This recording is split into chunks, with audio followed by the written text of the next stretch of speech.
My happiness, I once thought, was complete. But I discovered that happiness could infinitely expand, even as this universe expands. I found that I could increase my happiness by creating beings to share it with me, by watching them grow, play, and flourish. And so I quickened this planetary field, and conceived this biospherical body, that new beings might enter the wonderland of biological expression, creatures with whom I might share the population and enjoyment of eternity. The more beings exploring, celebrating, and developing the dimensional realms, the more my own happiness grows. The God you serve is a God who lives to serve you. The teachings I offer cannot be heard by those who analyze and dissect my words, nor can they be understood by those who approach them solely through their minds. For I do not come with a new belief system. I come pointing to a doorway that lies within each human heart, the doorway to the experience of God. I am an example of both that doorway, and of what lies beyond that doorway. It matters not what you believe, or what you profess to others. If you trust in human teachings, if you assign greater value to concepts and human interpretations, than to the love that alone can understand, you are trusting in yesterday, instead of in the presence of God. You are depending upon a human structure for the ordering of your moments and days. Reason ye still, I exclaimed after the multiplication of the loaves and the fish, for they were trying to understand the phenomenon with their minds. Yet what had made the multiplication possible was the suspension of that very type of mentally limited reasoning. My consciousness cannot come to those who struggle to comprehend. It cannot come to those who attempt to contain their God within the micro-worlds of human reason. But it comes to all who embrace their worlds in love, and allow that love to guide their lives. Should you perceive only partially, during this rapidly shifting quarter-century of change, do not be concerned. In time, your perception will be full. Invest what insight you have, letting not your knowledge rest idle. Your insight will be compounded. It will grow, as a seed grows, until your awareness is full. Let your highest vision guide your living, and know that that will be sufficient. I ask not for aloof perfection. I have no interest in saints at whom people gawk and marvel. Those who hold themselves above their fellows, contribute nothing to the common gain. I seek people who will shine a gentle light in every school, every workplace, every field of service and exchange, every strata of the present human order, bringing consciousness, insight, and humility, investing freely the talents they have been given. Do not wish that your awareness were other than it is. If your awareness of eternal life is not continuous at first, do not blame yourself, another, or society. Those who wield the sword of blame are part of the sleeping world. For some it is best to awaken slowly, that they might draw others gradually along with them, and be not like shooting stars that no one comprehends. Limitations of understanding are not always without value. Let it not be said of you, and the light shone into the darkness, and the darkness comprehended it not, for that is an error of light. Let it be said of you rather, there is one in whom I see myself, a friend who shares my hope, my challenge. Be one with whom others can work, side by side, in more gradual, and therefore more stable, processes of awakening. O my children, if you would but go easier on yourselves. I assure you, there is no failing that is not instantaneously forgiven. There is no misstep upon the path to creation that is not turned to good purpose, even as the fall is turned to good purpose. When you notice a step that was faltered, resolve to step more consciously, but then forgive yourself and move quickly on. Accept yourself as God accepts you. Love yourself as you are. Humility has always extended forgiveness more freely than pride. You have the capacity to err, and it is well that you do, but you do not have the capacity to fail. Failure is the illusion of those who dwell continuously upon errors. Those who are afraid to make mistakes serve a god of fear. Their love is incomplete. Go forth boldly. Have the courage to live your vision in spite of your fears. That is all that is required. There is no mistake that will not be turned, through honesty, to advantage, no misstep devoid of educational relevance. With trust in God, and forgiveness freely exchanged, there is no mistake that is not both a learning and a teaching experience, a stepping stone for all concerned. Upon such stones the kingdom is built. Upon such stones species move from darkness into light. It is well that the light is a twilight at first, for in twilight, no one is blinded.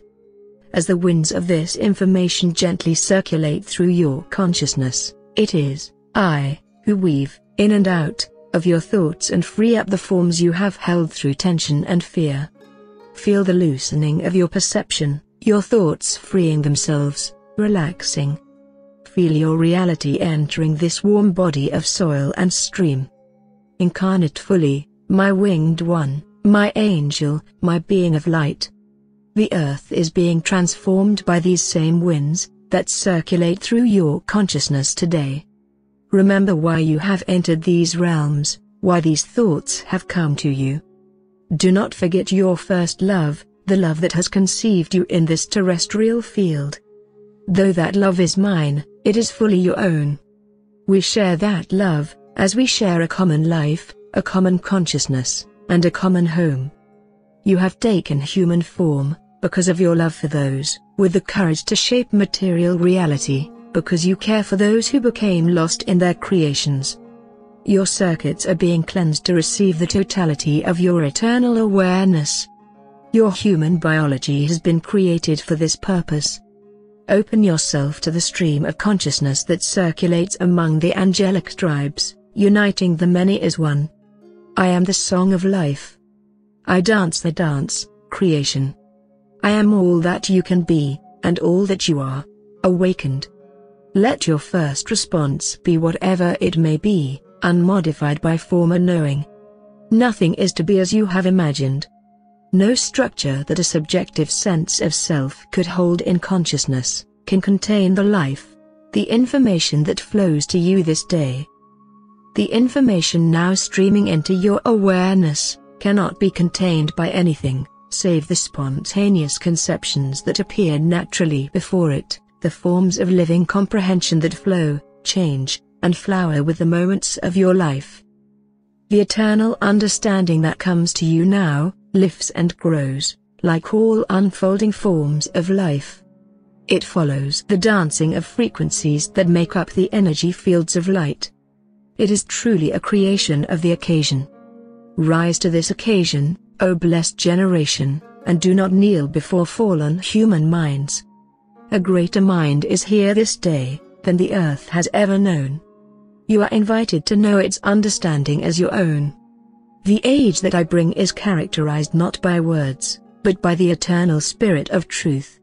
Yet if any one word could express its essential nature, that word would be unity, for in the fusion of my awareness and yours, a synthesis of love unites all in a resonant convergence of information and action, in a synchronistic interplay of thought and deed, uniting time and eternity, matter and spirit, a unity of earth, and the creator of stars. You are that which unites all opposites, synthesizes all divergence, and brings harmony to creation. You are arriving, awakening. You are symbolized by the conjunction of longitude and latitude, by the sign of the cross. Where your consciousness is able to cross over into the awareness of an incarnate human being, your presence crosses over from eternity to enter the garments of time. In you, the garden of the conscious presence appears. You are a gardener, a time shaper, a builder of the coming age. You are a sculptor, an artist, a smith of light, through whom the consciousness of eternity tempers the metal of time. You are the keeper of the dimensional garden, a frequency, a ray of luminosity emanating from the center of eternal being. I am the voice of your essence, that which you have always been, awakening now, to remind you of what you are. It is not through happenstance or random chance that these thoughts quicken your consciousness today. These thoughts are here because you have chosen to love and care for these realms where starlight crystallizes in the patterns of dreams, where forms are held suspended in ribbons of gossamer geologic chromosome streams, combusting slowly, growing, breathing in the warm solar rains. Today, you dream brighter dreams. Your vision glows more luminous than you may know, as bright as your spirit, your soul. Let the waves of thought and emotion flow through you. Freely receive informational impressions from the world of energy and essence.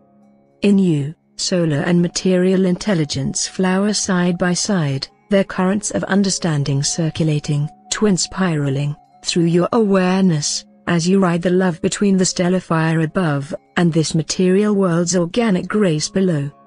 So you awaken, the biological union in which the source of all creation, the cause behind all cause, the Eternal One, shines in radiant expression. A new cycle of life begins upon the earth. The awareness that rides the currents of eternal love, awakens in the enlightened understanding of a resonant human species, and looks out across the landscape of creation as far as the eye can see, oceans, continents, rivers, lakes, mountains, forests, jungles, cities, nations, and beyond, to where eyes cannot see, stars and endless worlds upon worlds.